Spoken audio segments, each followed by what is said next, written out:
Hey guys, my name is Jesse, and I'm the writer, director, and narrator for the Lost Codex videos, and I'm joined by... Jeffrey, I'm the video producer for the Lost Codex.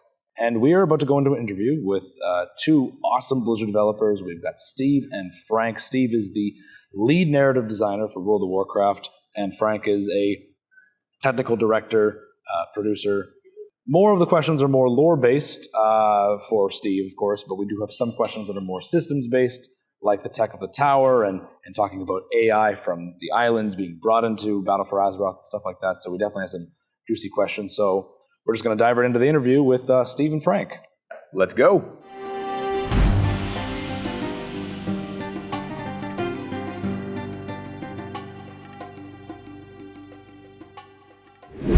Aside from the four names that we heard in the opening ceremony, we heard Draka, we heard Cenarius, we heard Uther, and Kael'thas.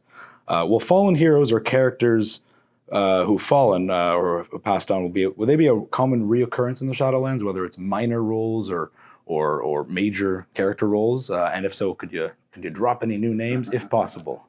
So one of the things as we were developing the Shadowlands, and we realized we had all this history that we could delve into and characters that we could surface. We didn't want the story to just be a collection of, let me find out this random person's story or this random person's story. And, there's some people that have died in Azeroth's history that obviously people care about a lot. So it really became a case of we want to look for the stories that would have, at least for the main lines, kind of our biggest impact. That's where the Uthers came about, and the Drakas, we wanted a character that really fit the Maldraxxus aesthetic really well. But we've also done things where we've looked into some of the lesser characters, and those might not be full quest lines or stories, but we also want to pepper in some of those little details of, a character that someone remembers from some tragedy that happened on Azeroth or a passing on Azeroth, and then see that how that might play out, or some little new nugget of information, even if it's just interacting with the character and getting a gossip. So an example of something like that that was really cool. Yeah, obviously since Classic came out, who might be kind of a famous character whose passing was mentioned and people searched for a body and in the Barrens. A certain someone's wife. That's the kind of thing that might be one of those minor kind of neat little Easter eggy kinds of things that we'll pursue. And there's other stuff like that that we're looking for, but I don't want to spoil any of the other bigger characters that we'll be exploring. Question for you, Frank. What's the biggest challenges that have arisen from the level squish? I know that the item level squish, there was some bumps in the road. So is this a bigger problem, or were you guys kind of ready going into this? Because shortening it down to level 60, that's a big move, but it feels refreshing. But I guess some people are starting to panic a little bit or wondering, what's going to happen? So yeah, there's some challenges from both the technical and the design side about how are we going to make every expansion we've ever made level from 10 to 50, for instance. We've done a lot of learned a lot of lessons through things like scaling levels. And a lot of this work has also been done already to make sure that expansions fit within certain level bands. So a lot of it was building on that technology. So the biggest challenges was just making sure now that as a team, both engineering and design, that we're making sure each expansion has about the same pacing and gets players through the entirety of that expansion's leveling experience in about the same amount of time, and making sure that they go from 10 to 50 in that window. All right.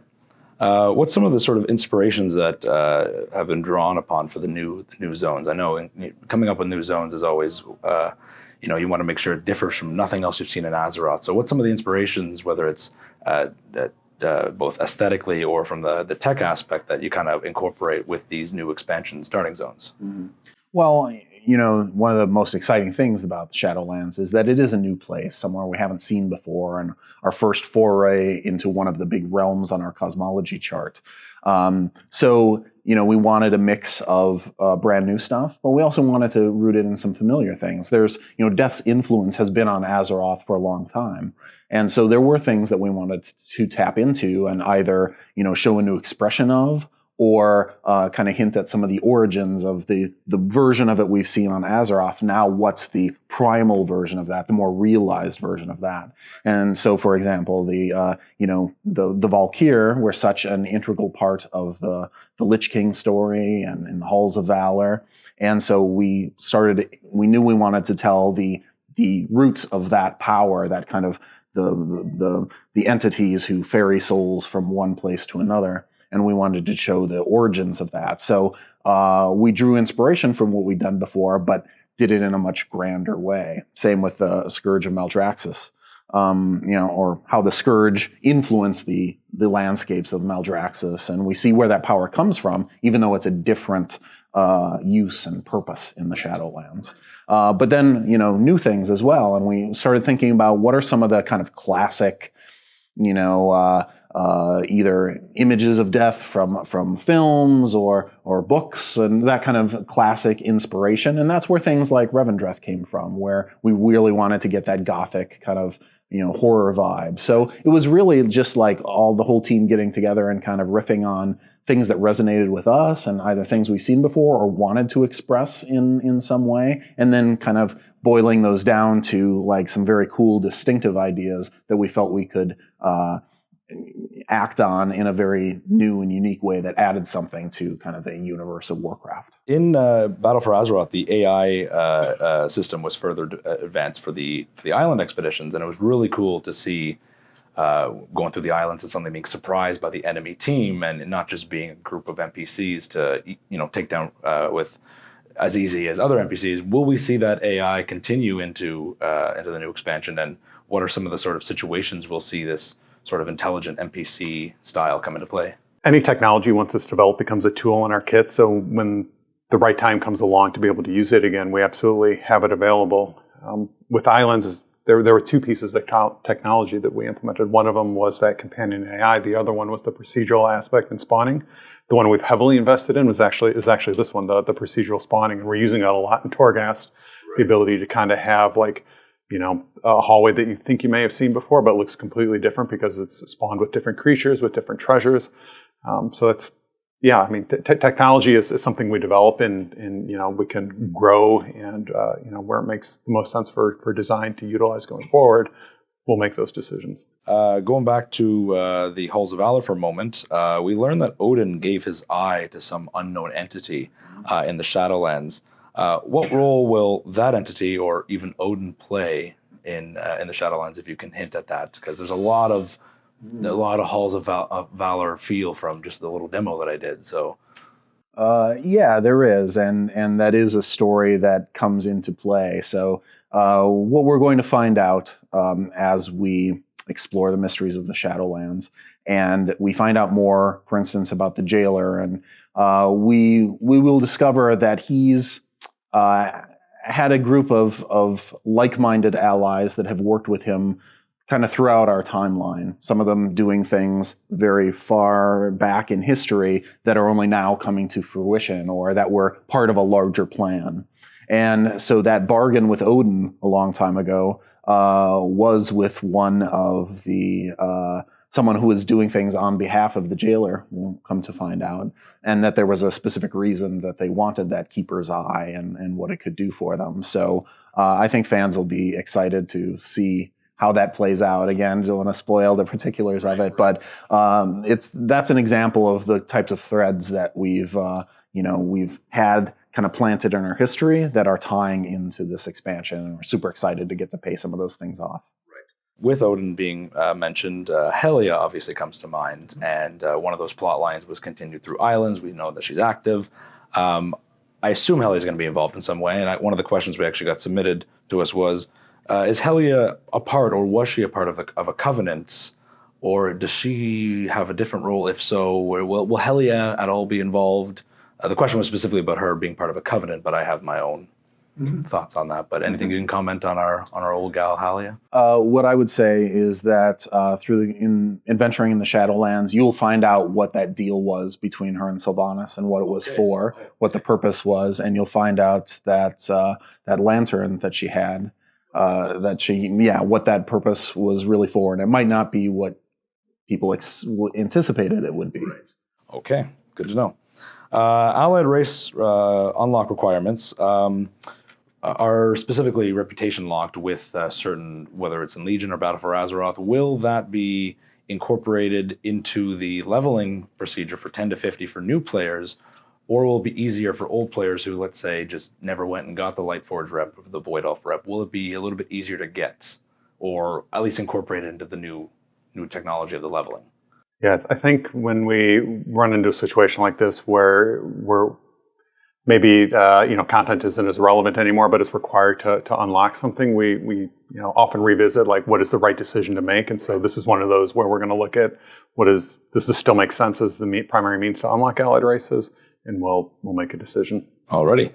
Will there be non-Azeroth races in the Shadowlands, for example, races from Draenor, or will it be mostly focused on the races from the world that we know? And I know this is not the entirety of the Shadowlands, but will we see some non-Azerothian natives there? So that's one of the interesting challenges of doing the Shadowlands as an expansion, is that it is the afterlife for all of it's, as if you look at the cosmology chart, it's called reality. But I think of it as the mortal realm that has Azeroth and other worlds within it, some of which we visited, some of which have been hinted at, and some of which we've never even heard of, or to this point. And obviously, we can't, when we're dealing with worlds where we've never been to and might have different types of creatures there or inhabitants.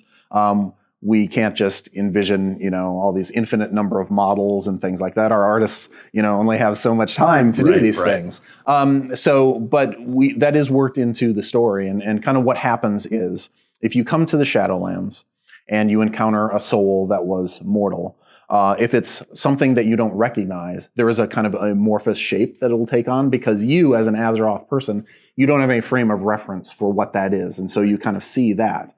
But what you'll find through the storyline is that, again, the Shadowlands is kind of this ecosystem for this afterlife. And the purpose of souls isn't just to come there and hang around. They go to an afterlife to take part in it. So in Bastion, for example, a soul that has been judged worthy to earn that afterlife, someone who lived a life of service, they come in, and after a period of orientation, they adopt the look of the place. They become one of those. So the Kyrian are actually souls that have come from Azeroth and other worlds that are now proved worthy of this system that they've gotten themselves. They're starting to work through, and they work their way from aspirant to becoming ascended and earning their wings. And this is a very, very long process, but they see it through the lens of this covenant, and it's a process of purifying themselves and going through these almost monastic rituals where they're kind of taking their past and putting it aside and moving on to something new. And each afterlife that we're visiting in the Shadowlands has a similar process that the souls go through. So we'll see how the souls take on those different roles within the Shadowlands and what they do there. Interesting. You mentioned that one of the zones the wild gods go to regenerate, and there are some wild gods more recently in Battle for Azeroth that we lost. Our good boy Razan and Shadra. Is there any chance we could see the good old Loa of Kings in there, or maybe our Spider Loa? I know she's gotten killed 5-6 times in the lore over the last couple of years. She deserves a break at least. Yeah, that is rough. The Loas took some hits in Battle for Azeroth, certainly, and some of the ancients before them. Even during the time frame of Legion, we had some folks like Ursoc who met a rather rough fate in the Emerald Nightmare. So some of those we'll see. Again, we're kind of picking and choosing which ones that we want to tell. Can't do every one, but we have some really cool hooks there that tie into that. And you'll find out, how shall I put this? We know of a figure who's very much involved in the spirits of Loa and trolls and things like that. And we may find out a little bit more about what his part in this kind of whole afterlife process is, and explore some really cool avenues there. For specifically the tower and all the new tech that's going in there, what's one of the biggest things you're most excited about to introduce in this end game, solo or not solo sort of content that you've taken from Islands and other things? Oh man, Torghast is cool. We recognized that early on we wanted to get engineering and designing working very closely together, also with art to figure out, because we wanted it to feel handcrafted. We wanted it to feel like a Warcraft experience and not just this procedural hallway that's doesn't have all those touches that we're used to seeing in a typical Warcraft experience. So the challenge has been, making sure that aesthetically it feels handcrafted, but at the same time, you're not having the same experience. You're not going to see the same sequence of hallways, 2 times through. Certainly not with the same spawns and with the same boons. And I think some of the other challenges have been just, we want this to feel like this is an experience that's unique. You're gonna go through, and it's not just unique in terms of like what you're seeing or how far you get, but there's going to be these things we call boons in there that can drop off of creatures that you can find in a treasure chest.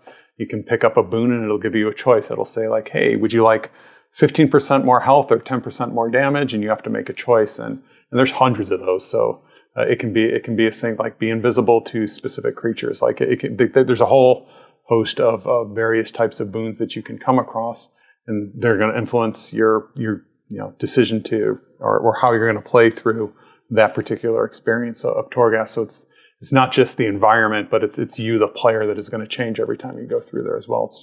It's a super cool challenge, and it's fun.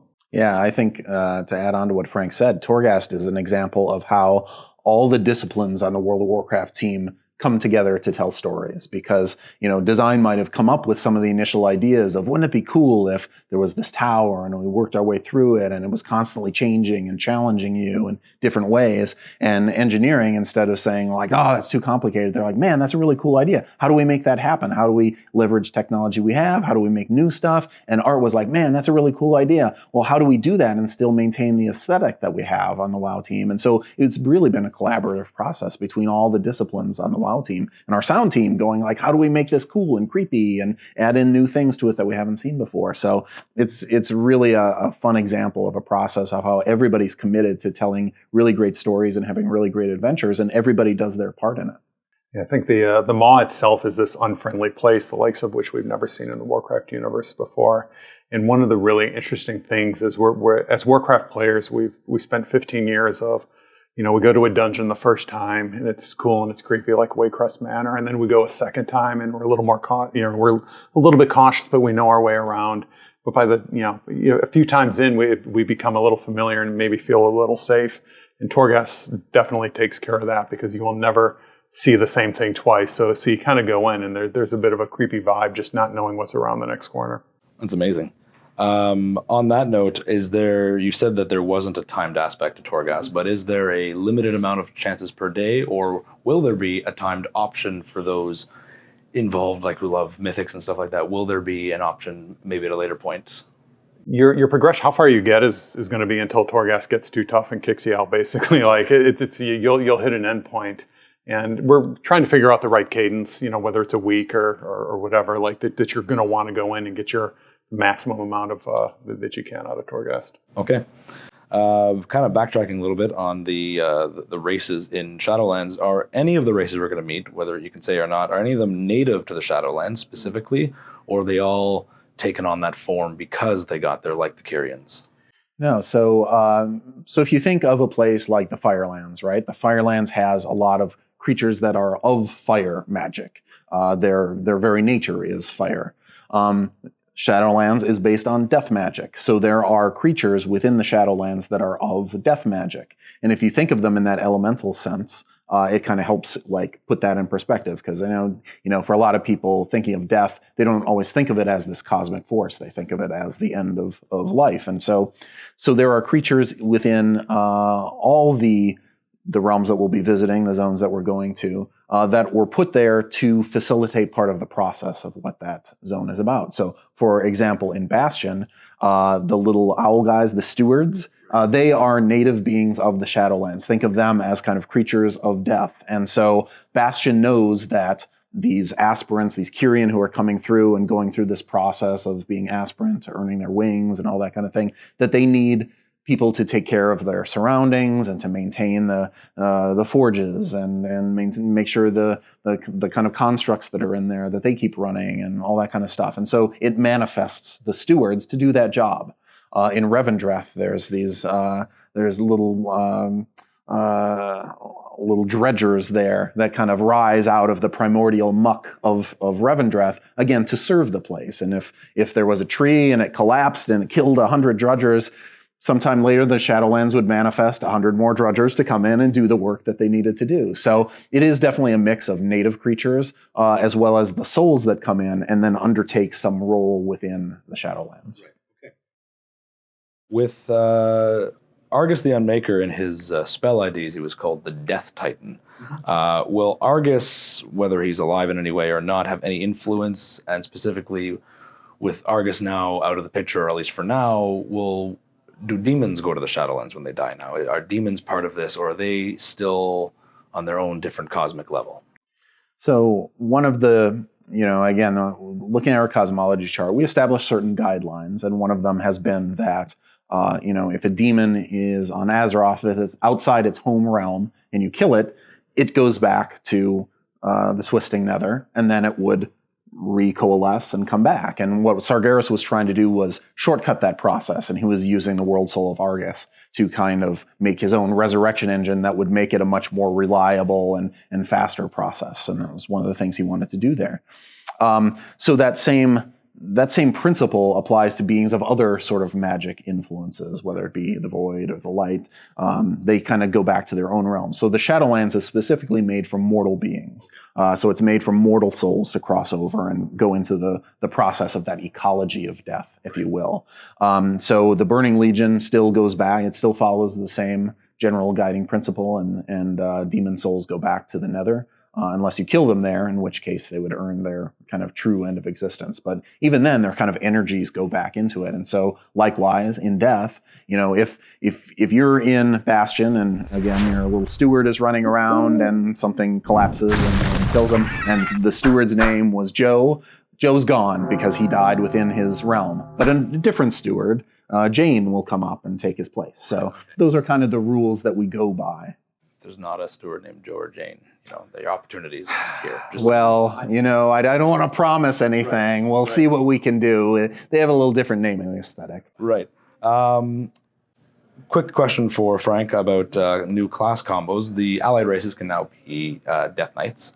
Will we ever see the opportunity for maybe a couple of new class race combos that have been hinted or suggested out in the lore, whether it's something as easy as like Lightforged monks or Night Elf paladins or gnome paladins? Because I know someone has a question about gnome paladins. Usually a lot of those decisions actually settle on like what makes sense from a lore perspective. So that is actually probably a better question for Steve. All right.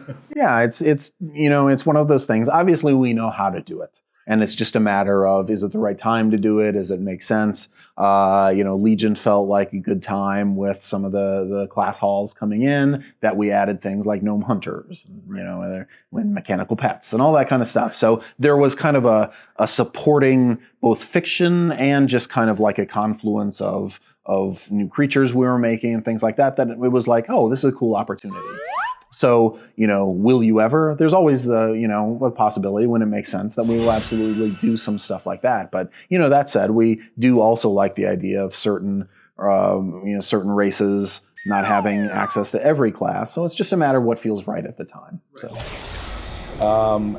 In Battle for Azeroth, specifically 8.2.5, the pre-Mak'gora and the post-Mak'gora moment, there's a lot of character interactions that were, whether it's between small NPCs, no names, or big names like Felisra and Jaina, and the community feedback on that has been fantastic. Such minor interaction have told so much. Has any lessons or feedback been taken from that, and will that have like a next step? Will that be something you guys really want to focus on in the future, or is that more for patches and stuff like that? Like, will there be the opportunity to see these stay a while and listen opportunities that popped up Zandalar and Kultiris?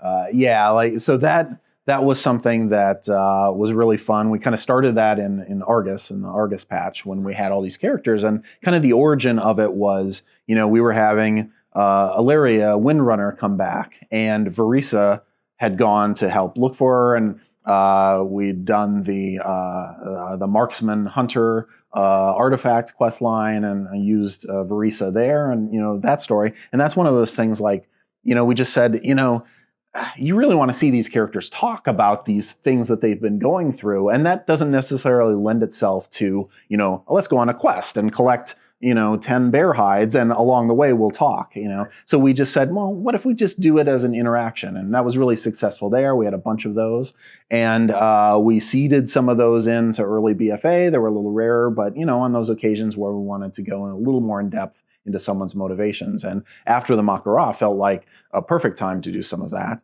And you'll see that in the wake of N'Zoth's defeat as well, that you'll see characters reacting to those. So it's definitely something that we feel is fun and successful, and again, is specifically for players who just want to see characters interact. And again, gameplay isn't always the best place to do that. We do it when it makes sense.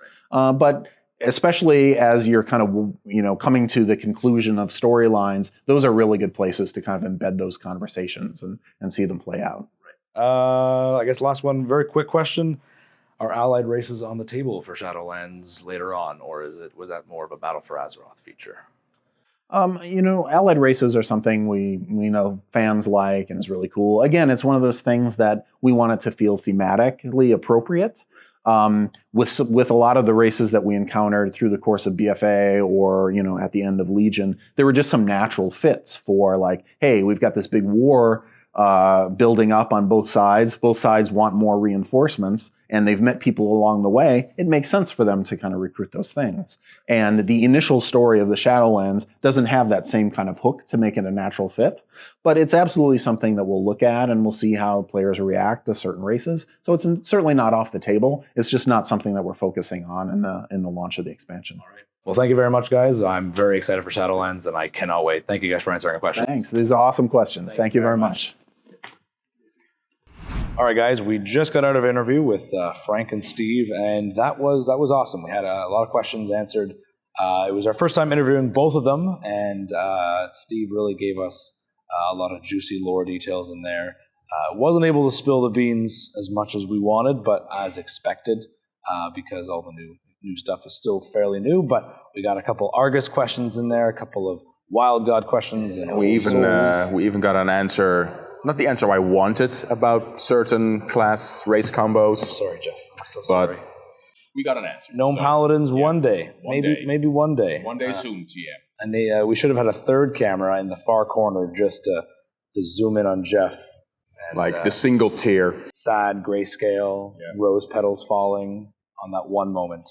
But of course, with... As Steve said, when the time is right. So maybe one day we'll see Gnome Paladins or Night Elf Paladins or something. So thank you for joining us for this BlizzCon 2019 developer interview. Shadowlands looks awesome. I will be putting out a video on my thoughts on Shadowlands, on the expansion, after BlizzCon at some point. I'm still in Anaheim, California right now, but stay tuned for that. And there's a lot to talk about. There is a lot to talk about and animate and do with, because wow, we are heading into deep stuff. We are heading to some dark, deep stuff. So I guess it's time to do an episode on death. Spalander will be happy. Shauna will be happy.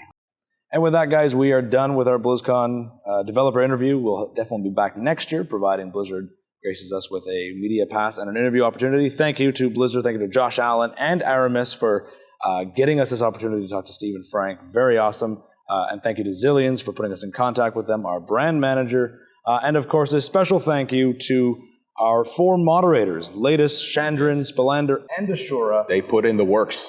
They did. They put in the form for the Discord questions. We didn't take any questions from Twitter this year, so if you needed a reason to join the Lost Codex Discord, well, there it is. Everyone in the Discord asked a question. If you want to have some democracy, you need to participate. Exactly. So join the Lost Codex Discord, and thank you to everyone in the Discord who asked the questions. I'm sorry if I didn't get to your question.